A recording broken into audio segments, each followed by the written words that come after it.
Start. Good morning students. स्वागत है आपका चाणक्य कोचिंग एकेडमी के यूट्यूब चैनल में। अभी तक कल हमने इससे पहले जो हमारी वीडियोस थी उसमें अभी तक हम लोगों ने साइंस के इंट्रोडक्शन से शुरुआत की थी। आज हम लोग फिजिक्स के इंट्रो से इसकी शुरुआत करने जा रहे हैं। फिजिक्स के इंट्रो के बाद इसके जो बेसिक कॉन्सेप्ट्स हैं वो हम लोग क्लियर करेंगे। आप लोगों ने अभी तक मैथ की क्लास को काफ़ी सपोर्ट किया, अब साइंस की क्लास जो है इसमें वो कंटिन्यू हम लोग शुरू करने जा रहे हैं। फिजिक्स हम लोगों ने अभी तक पढ़ा तो है फिजिक्स। फिजिक्स को आप लोगों ने पूरा समझा था उस दिन। फिजिक्स का हिंदी में भौतिक विज्ञान कहा करते हैं। फिजिक्स आया कहाँ से है तो लैटिन वर्ड जो फ्यूसिस है वहाँ से इसकी जो डेराइव्स है वो हुआ है। लेकिन अब फिजिक्स है क्या? जब हमसे पूछा जाता है फिजिक्स, तो फिजिक्स में हम लोग पढ़ते क्या है, क्या हम लोग फिजिक्स के बारे में जानते हैं, क्या हमारा फिजिक्स होता है, तो उसके बारे में आज हम लोग थोड़ा बहुत कॉन्सेप्ट समझेंगे। या फिजिक्स की जरूरत हमें आगे कहाँ पढ़ने वाली है, फिजिक्स की उपयोगिता क्या होती है, इन सब चीज़ों के बारे में हम लोग अच्छे से आज जानेंगे। जैसा कि आप देख रहे होंगे आपके सामने एक सिंबलाइज वर्ड लिखा हुआ है। जानते हैं क्या है ये आपका लिखा हुआ है फिजिक्स। 15th सेंचुरी, जो 15th सेंचुरी में आपका ये जो वर्ड है वो आया था। सबसे पहले ग्रीक भाषा, आपको पहले ही बताया था कि जो सबसे पहले ग्रीक भाषा में जो फ्यूसिस था वहां से इसका जो डेराइव्स है वो हुआ है। अच्छा, जो आपके सामने वर्ड लिखा है it's not only a physics, इसका जो मीन्स होता है वो होता है नेचर, और नेचर से ही बनी हुई है हमारी फिजिक्स। तो फिजिक्स में हम लोग क्या पढ़ते हैं? जब भी फिजिक्स के बारे में आप लोगों से कहते हैं या जब भी आप लोगों के मन में फिजिक्स आता है तो जनरली हम लोग क्या सोचते हैं? वही सब गुरुत्वाकर्षण, वही ध्वनि, वही प्रकाश, वही चुंबकत्व, तो इन सब चीजों के बारे में हम लोगों का सीधा दिमाग जाता है ना कि ये फिजिक्स है। लेकिन क्या फिजिक्स इतनी ही है? फिजिक्स में बहुत कुछ इंटरेस्टिंग है। आज की जो क्लास है वो कोई आपकी सब्जेक्टिव क्लास नहीं है, वो खाली क्लास इसलिए कि हम फिजिक्स पढ़ें क्यों, फिजिक्स में ऐसा क्या है जो हमें जरूरत पड़ेगी आगे।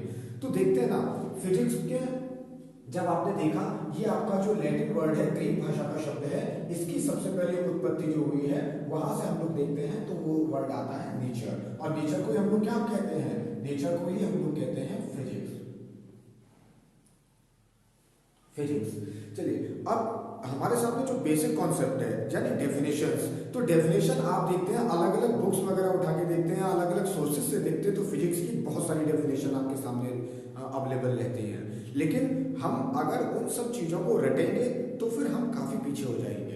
अपनी डेफिनेशन खुद बनाना सीखिए। अपनी डेफिनेशन जब हम खुद बनाएंगे तो फिर हम ज़्यादा उसको बेहतर तरीके से समझ पाएंगे। जितना भी हम लोगों ने फिजिक्स को जाना है, जितना भी हम लोगों ने फिजिक्स को देखा है, जितना भी महसूस किया है, उसके अकॉर्डिंगली उसकी डेफिनेशन हम खुद तैयार कर सकते हैं।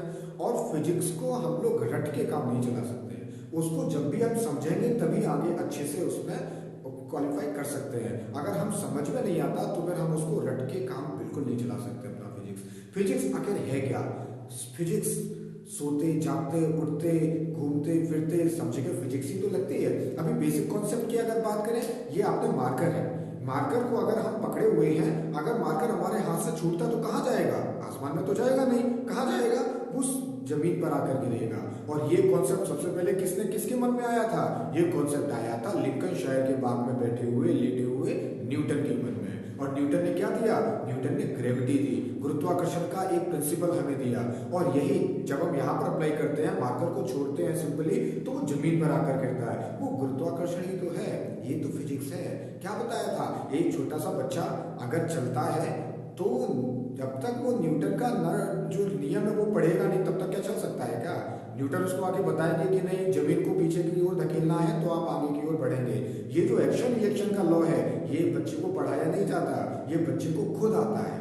तो फिजिक्स खुद अप्लाई हम लोग करते हैं। हम लोग कभी उसके बारे में समझते हैं, कभी उसके बारे में याद करते हैं, कभी उसके बारे में महसूस करते हैं, कभी प्रैक्टिकल्स करते हैं। इन्हीं सब बातों का नाम फिजिक्स है। क्या है? रातों का होना, दिन का होना, तारों का चमकना, सूरज का चमकना, बरसात का होना, ये सब क्या है? It's all physics. ये सारी हमारी फिजिक्स है, ये सारी हमारी भौतिक विज्ञान है। अब जनरली अगर डेफिनेशंस की बात करें तो डेफिनेशंस क्या है? तो फिजिक्स आपके सामने तमाम डेफिनेशंस आती हैं।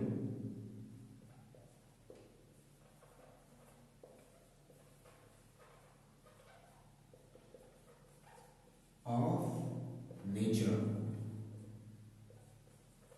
यानी physics is laws and principles of nature, यानी बेसिक लॉज और प्रिंसिपल के बारे में बताती है, यानी हमारे नेचर में जो भी घटित होता रहता है उनके बारे में ये प्रेडिक्ट करती है, यानी उनके बारे में हमको बताती है। तो एक छोटी सी डेफिनेशन है, physics is law and principles of nature, यानी उनके क्या है, जो भी हमारी नेचर है उसके बेसिक लॉज के बारे में बताती है और उसके बेसिक प्रिंसिपल्स के विषय में बताती है। तो यही तो हमारी फिजिक्स है। और अगर इसकी डेफिनेशन की बात करेंगे तो क्या कह सकते हैं हम लोग, it is laws and principle that governs the universe. It is laws and principle that governs the universe, यानी क्या बताती है ये, इट इज लॉ, यानी उन नियमों को बताती है, उन प्रिंसिपल्स को बताती है जिससे हमारा पूरा जो यूनिवर्स है वो सब चलता है। एक और डेफिनेशन की अगर बात करें तो क्या हो सकती है, it tells us why and how things behave as they do and help us to predict future of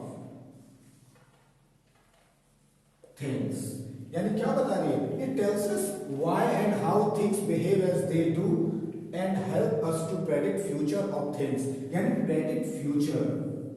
अब कैसे इस बात को समझ सकते हैं, हम लोग तो पबजी खेलते हैं ना, पबजी प्लेयर्स, तो पबजी में आपने देखा होगा कि कोई खिलाड़ी है, कोई प्लेयर है, वो सामने वाले को मार रहा है। जब सामने वाले अपने दुश्मन को, एनिमीज को मारेगा तो क्या करेगा, वो एक बंदूक उठाता है, नहीं मरता, क्या करता है, दूसरी बंदूक उठाता है, उससे मर जाता है।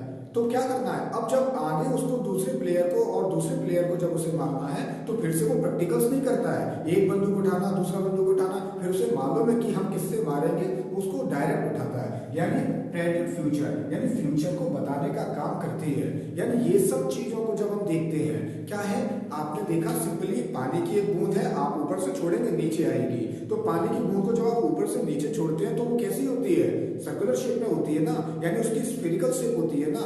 तो जो उसकी शेप है वो कैसी, ऐसी क्यों बनी हुई है, किसके कारण बनी हुई है, टेंशन।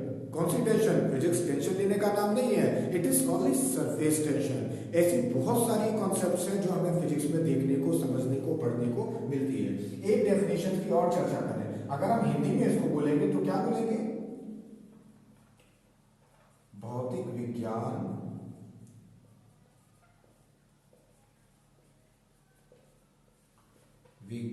की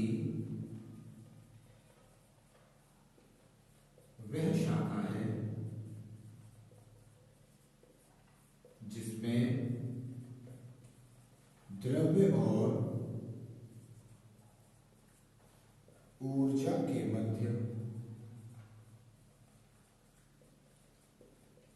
अन्योन्य क्रियाओं का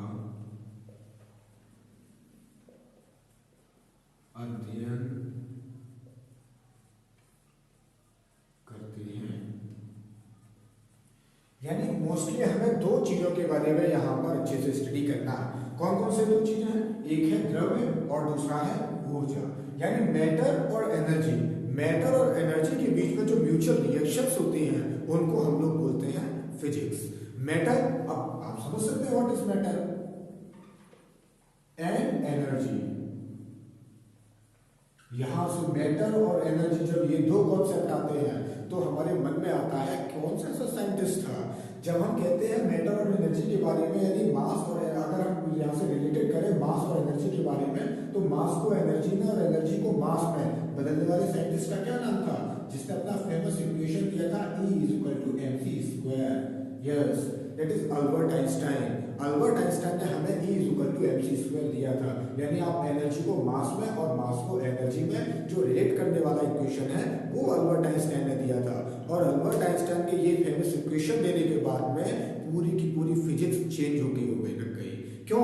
क्योंकि उससे पहले हम लोग मास को एनर्जी में और एनर्जी को मास में बदलते नहीं थे, उसको बदलना नहीं जानते थे। और इसीलिए अल्बर्ट आइंस्टाइन को हम लोग कहने लगे the father of modern physics, यानी जो भौतिक विज्ञान है उसके जनक। अच्छा, तो द्रव्य और ऊर्जा में बदलने वाला संबंध क्या है? जैसे आपने अपनी जो कहानियां वगैरह हैं, जो क्रेडिट्स वगैरह हैं, आपने उसमें पढ़ा होगा कि क्या है कि अगर मान लीजिए कि कोई भगवान है, उन्हें एक जगह से दूसरी जगह जाना है तो क्या करते हैं? वो अपना अच्छा सा कोई बाइक वगैरह निकाल के वहां उस पर चलते हैं क्या? कोई गाड़ी उन्होंने ली है, उस गाड़ी में जाते हैं क्या?